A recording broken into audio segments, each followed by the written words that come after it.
श्री स्वामी समर्थ. अक्कलकोट स्वामी समर्थांचा चमत्कार.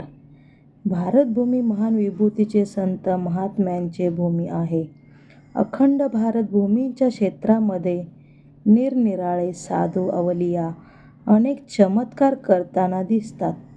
अक्कलकोटचे श्री स्वामी समर्थ हे साक्षात दत्तप्रभूंचे अवतार. त्यांचा प्रकट काल हा भारत परतंत्र्यात असल्याचा काळ होता. आधी मोगलाई, नंतर इंग्रज. भारतीय जनसामान्य लोक दहशतीखाली वावरत होते. मनातील भीती शरीराला देखील दुबळे बनवत होते. अशातच श्री स्वामी समर्थ अक्कलकोट येथे प्रकट झाले. स्वतःची ओळख मूळ पुरुष, मूळ वडाचे झाड, दत्तनगर अशी करून देत नास्तिकांना चमत्काराद्वारे ईश्वरी शक्तीची ओळख घडवून आणली आणि दुःखांमध्ये ही आशेची हिरवळ निर्माण केली. सामान्य जनतेमध्ये चैतन्याचे स्फुलिंग जगविले. त्यांच्या मनामध्ये आत्मसन्मान निर्माण केला. स्वामींच्या चरित्रामध्ये अद्भुत आणि प्रेम या रसांचे विलक्षण मिश्रण आढळते.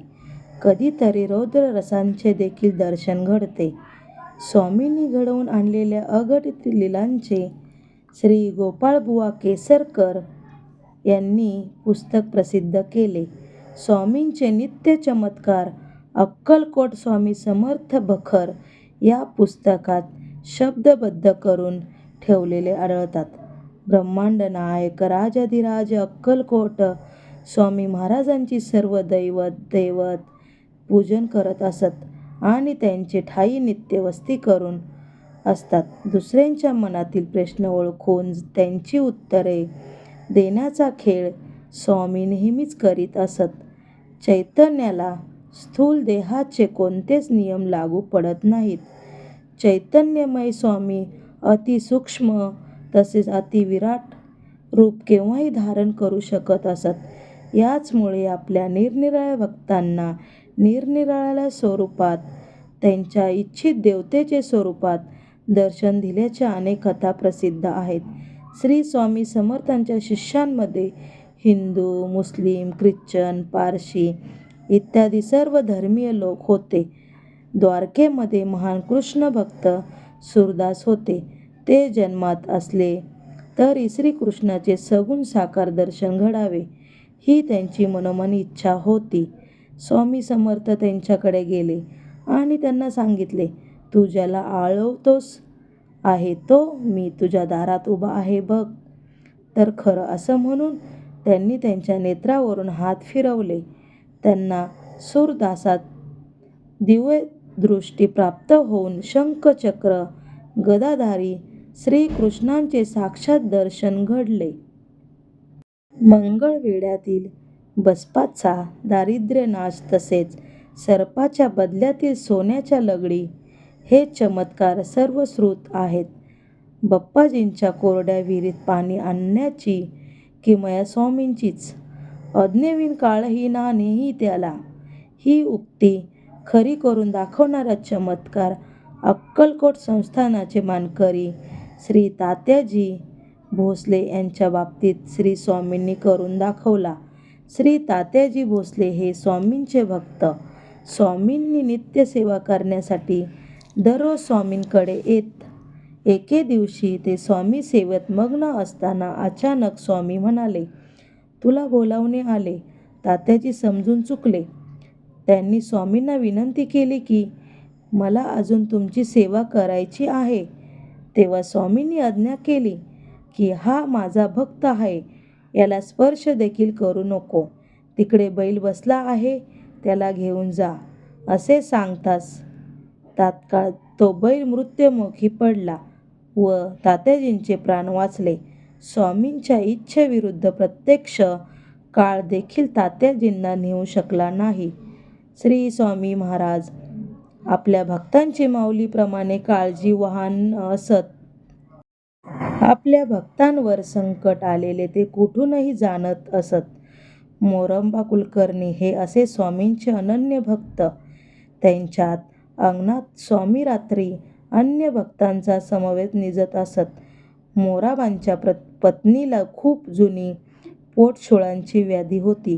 अचानकच कधीतरी भयानक असा पोटशूळ उठून त्या अक्षरशः जमिनीवरती गडबडा लोळत.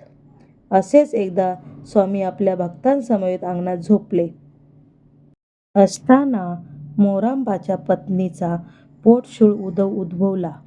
नेहमीच्या या त्रासाला कंटाळून, वेदनांनी व्याकुळ होऊन त्यांनी शेवटी आपली जीवनयात्रा संपवण्याच्या इराद्याने विहिरीकडे धाव घेतली आणि अचानक स्वामींनी आपल्या शेजारील भक्तास उठवून तातडीने विहिरीकडे धाडले. भक्त तिकडे जाताच त्यांच्या नजरेसमोर मोराबाची पत्नी विहिरीत उडी मारण्याच्या बेतात दिसली. त्यांनी तिला स्वामी समोर आणून उभे केले. तिने स्वामींच्या चरणावर लोळण घेतली. स्वामींची कृपादृष्टी तिच्यावर पडताच तिची व्याधी कायमची नाहीशी झाली. जो माझी भक्ती करतो त्याचा योगक्षेम मी वाहतो. स्वामी नुसते वचने सांगत नाही तर तंतोतंत आचरणात आणतात. चैतन्यरूप स्वामींची चराचरावर सत्ता चालते. अक्कलकोट गावातील महिपाल देवालयाच्या रस्त्यावर मालोजी राजांच्या गव्हार नावाच्या हत्तीला बांधून ठेवण्याची जागा होती. एकदा हा गव्हार अत्यंत पिसळला. चारी पाय साखळदंडाने बांधून ठेवले तरी सोंडेने मोठमोठे दगड भिरकावू लागला. त्या रस्त्यावर कोणालाही जाणे मुश्किल झाले. मालोजीराजे स्वामींकडे आले आणि त्यांनी स्वामींना साकडे घातले. स्वामींनी ऐकून घेतले आणि ते एकटेच रस्त्याकडे निघाले. मालोजीराजांनी त्यांना एकटे जाण्याबद्दल परोपरीने विनवले, परंतु स्वामी एकटेच जाऊन हत्तीसमोर उभे ठाकले आणि कमरेवर हात ठेवून म्हणाले, मूर्खा, माजलास का? चढेल तो पडेल. बाष्कळपणाचा अभिमान सोडून दे.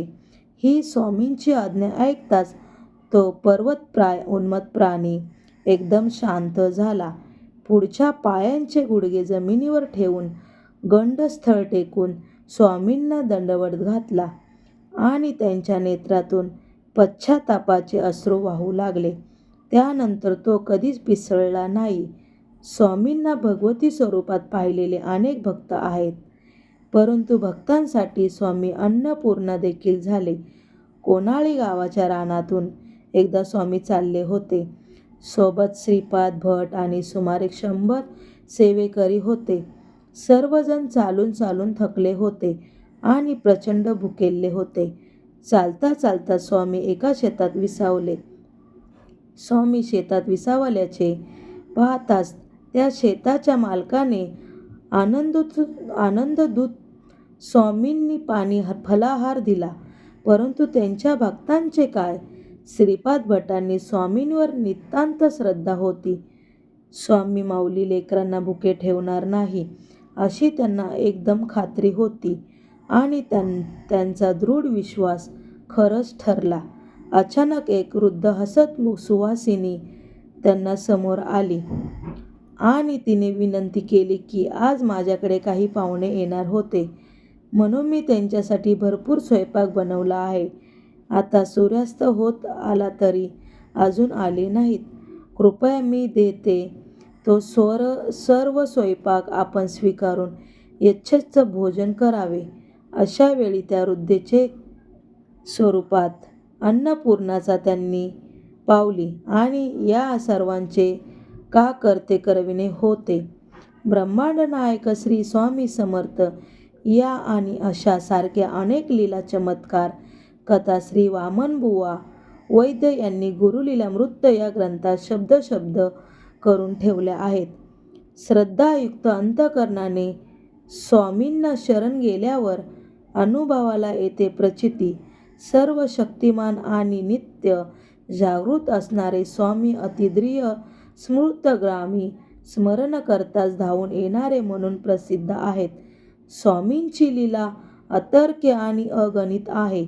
सूर्याचे किरण मोजता येऊ नये, सागराची लाट मोजता येऊ नये, अगदी त्याचप्रमाणे स्वामींची लीला देखील अनंत आहेत. आपण तरी या लीला मोजायच्या करंटेपणा कशासाठी करायचा? नितांत श्रद्धेने स्वामी चरणावर मस्तक ठेवावे आणि त्यांच्या कृपेचे अमृत अनुभवावे. श्री स्वामी समर्थ. व्हिडिओ आवडल्यास व्हिडिओला लाईक, शेअर, कमेंट आणि सबस्क्राईब करायला विसरू नका. धन्यवाद.